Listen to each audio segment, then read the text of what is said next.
Vamos lá então, vamos analisar mais uma assertiva. A assertiva fala o seguinte: a pena é individual, mas a obrigação de reparar o dano, de pagar a dívida, passa para os herdeiros. E aí, essa assertiva está certa ou errada? Quem não escutou do tio, da família, de todo mundo dizendo assim, morreu a pessoa, morreu a dívida. E agora, a assertiva fala o seguinte, que a pena é individual, mas a obrigação de reparar o dano, de pagar a dívida, passa para os herdeiros. Essa assertiva, ela está correta, porém tem um detalhe, ela está correta, só que a obrigação de pagar, de reparar o dano, de pagar a dívida passa para os herdeiros, porém até o limite da herança deixado por aquele que causou o dano, por aquele que gerou a obrigação de pagar a dívida. Então, como não está dizendo no final que até o limite do valor do patrimônio transferido, então por isso essa assertiva ela está incorreta. Não que ela não esteja correta, ela está toda correta. Mas como no final não tem observação que os herdeiros têm a obrigação de pagar a dívida de quem causou o dano, porém a obrigação vai até o limite do valor do patrimônio transferido, por isso que essa assertiva ela está incorreta. Lembrando que um pouco mais é só acessar só para questionar.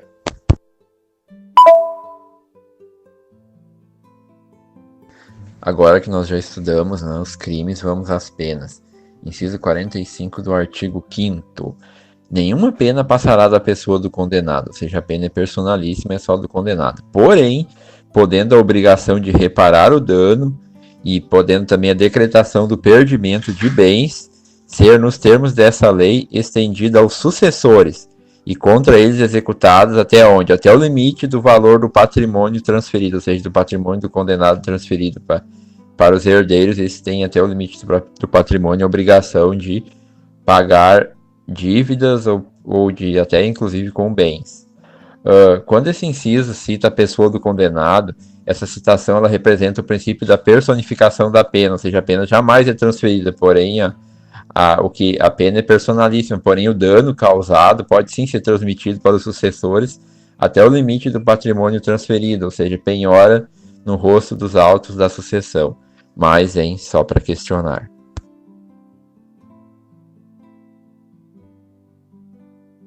Vamos agora ao inciso 46 do artigo 5º, onde fala o seguinte: a lei regulará o que? A individualização da pena e adotará, entre outras, as seguintes. Quando fala que a lei regulará, quer dizer que a Constituição recepciona, ou seja, que reconhece que a pena é individual. Isso refere-se ao princípio da individualização da pena. Fala também na letra A dos tipos de pena. Letra A, privação e restrição da liberdade. Ou seja, essa linha se refere aos presos, ou seja, uma pena grave, privação e restrição de liberdade. Na letra B fala o seguinte, pena de perda de bens, ou seja, refere-se a penas de expropriação, por exemplo, bens de traficantes e contraventores, ou seja, ou então quando a propriedade não atende àquele fim social, pode ser expropriada, é uma pena de perda de bens. Na letra C fala em pena de multa, que é uma pena mais leve, tal como pena de descumprimento de algumas normas. Na letra D fala em penas de prestação social alternativa, exemplo, pena de doação de cesta básica. É bom se ligar que essa prestação alternativa é uma pena social, ou seja, a pena alternativa tem que ter um caráter social, tem que beneficiar a sociedade, esse tipo de pena.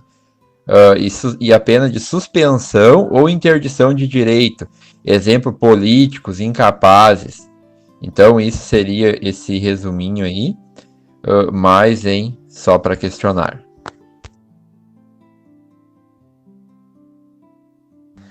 Porém, existem penas que são vedadas, então atenção para as penas vedadas. Inciso 47 do artigo 5º fala o seguinte: não haverá penas, ou seja, não há penas, letra A, de morte, salvo em caso de guerra declarada, nos termos do artigo 84 do inciso 19.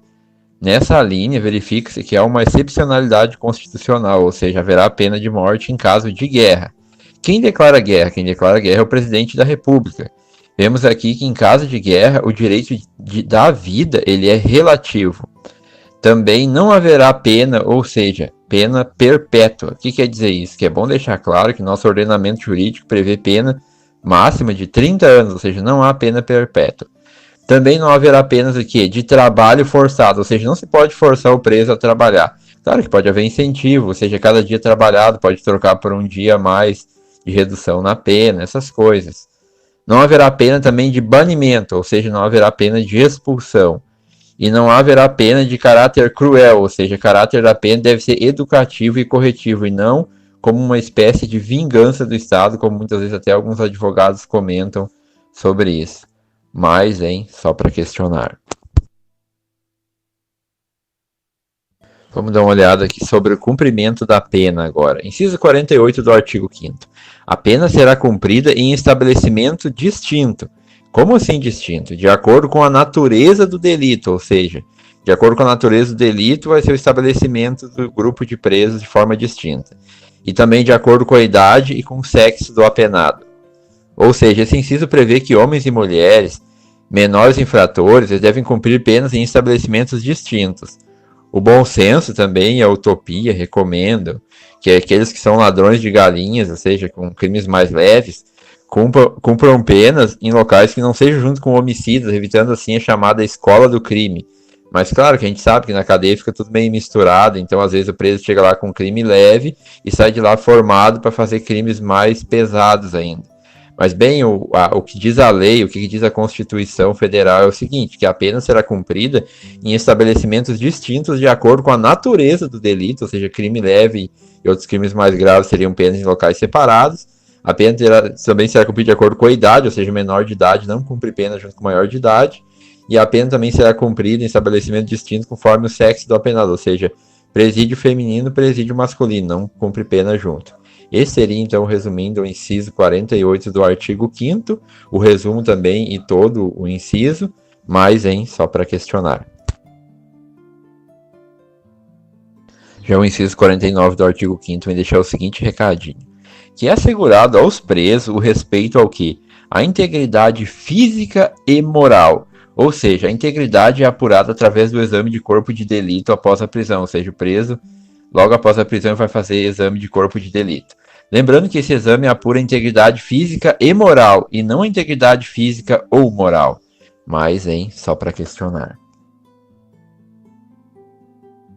E vamos agora ao inciso 50 do artigo 5º. Fala o seguinte, as presidiárias, ou seja, as presas, são assegurado o quê?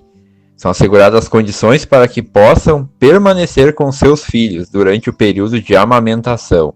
Ou seja, informação importante, as presidiárias têm a segurança, ou seja, o Estado tem que assegurar condições para que elas possam permanecer com seus filhos durante o período de amamentação.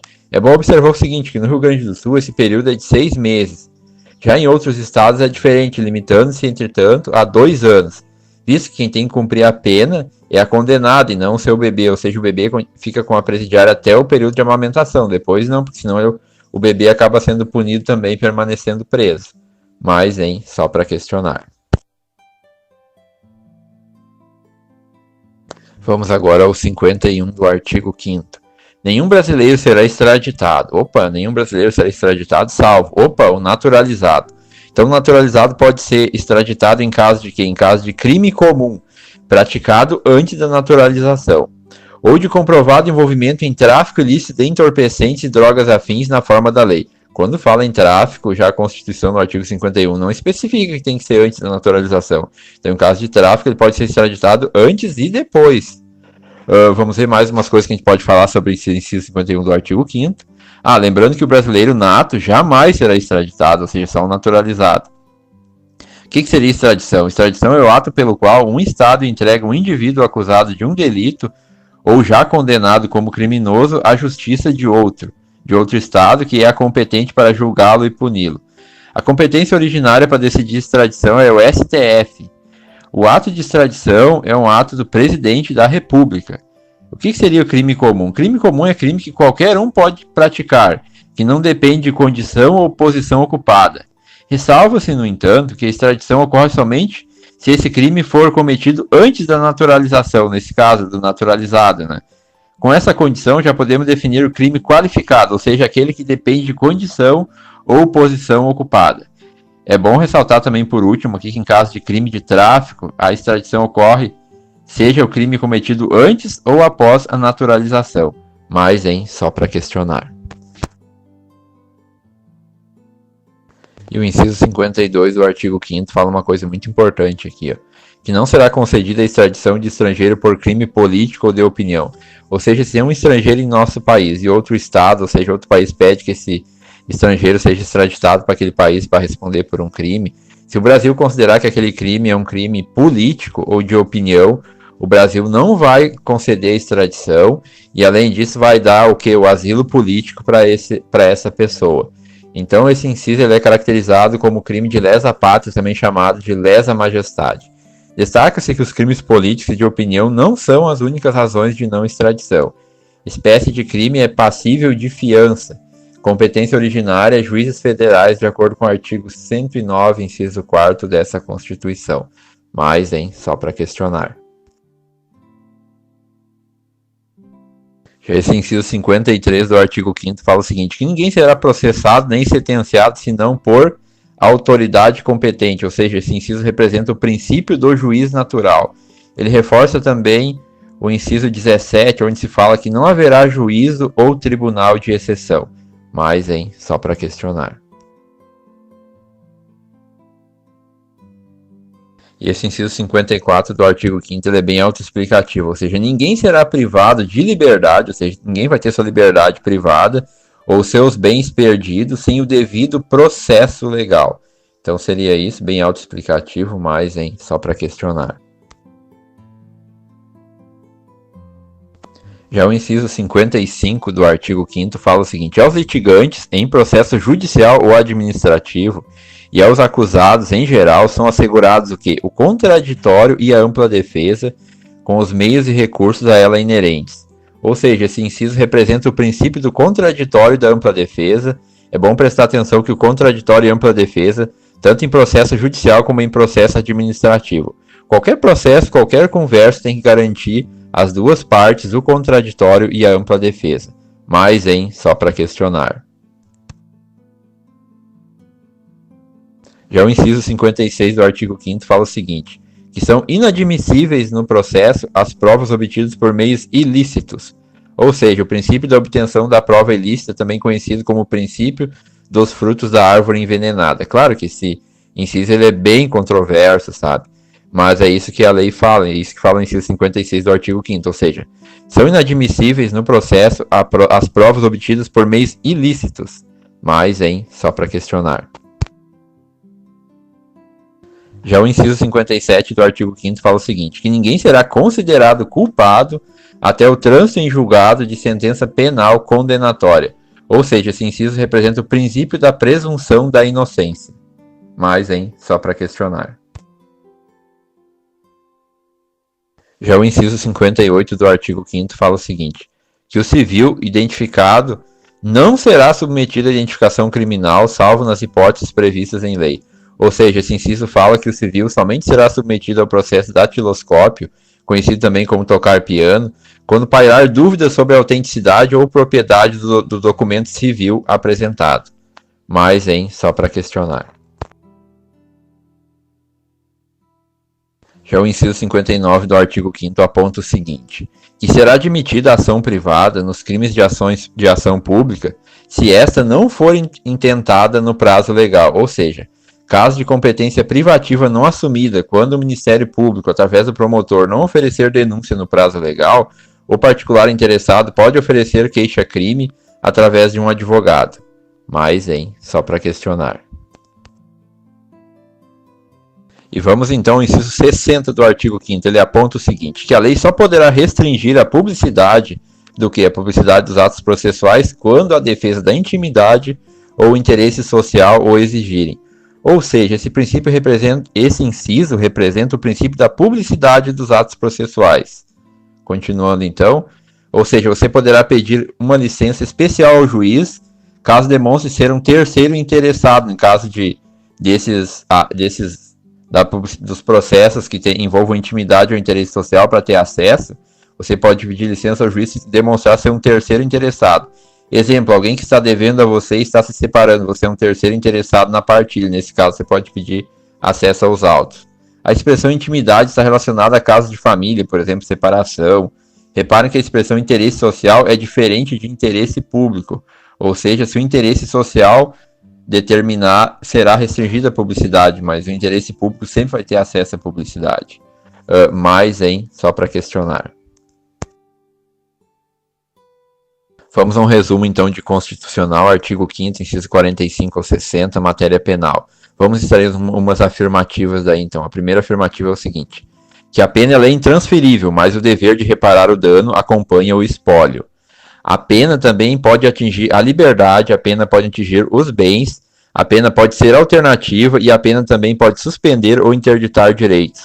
Outra afirmativa: a pena ela não pode ser cruel, a pena não pode ser perpétua, ela não pode ser de trabalhos forçados, a pena não pode ser de banimento e a pena não pode ser de morte, salvo em caso de guerra declarada. Outra afirmativa: a pena e local de cumprimento deve ser de acordo com o delito, assegurada a integridade física e moral do condenado. Vamos à próxima afirmativa. As presidiárias amamentando podem permanecer com seus filhos, limitado a 2 anos. Vamos a outra afirmativa. A pena de extradição não cabe ao naturalizado. Crime comum antes de naturalizado, tráfico antes e depois. Ou seja, extradição somente em caso de crime comum, antes da naturalização, em caso de tráfico antes ou depois. Outra afirmativa: o acusado de crime político ou de opinião não será extraditado. Outra afirmativa: o processo penal deve garantir o contraditório e ampla defesa e ser dirigido por autoridade competente. As provas devem ser lícitas, considerando o réu como culpado somente após o julgamento e sentença condenatória. Outra afirmativa: ser identificado civilmente dispensa-se a identificação criminal. Outra afirmativa: pode haver queixa-crime se o Ministério Público não oferecer denúncia dentro do prazo.